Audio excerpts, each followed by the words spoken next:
अस्सलाम वालेकुम दोस्तों, उम्मीद करता हूँ आप सब खैरियत से होंगे और मैं भी आपकी दुआओं से बिल्कुल ठीक ठाक हूँ। तो आज का सवाल है, हमारे जिस्म का कौन सा हिस्सा है जो गुनाह करने से तब्दील होता है।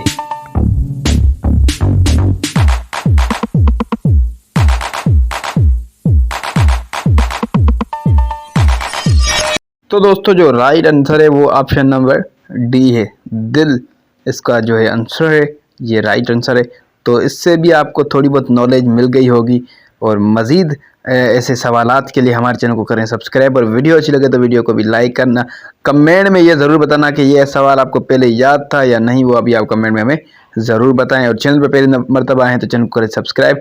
और मैंने एक यहाँ पर टारगेट रखा हुआ है, अगर मेरे 10,000 सब्सक्राइब मुकम्मल हो गए तो मैं आप सब लोगों को, जो इनके इस्लामिक चैनल है, उनको ज़रूर सपोर्ट करूँगा। तो मेरा 10,000 सब्सक्राइब मुकम्मल करने में साथ दें।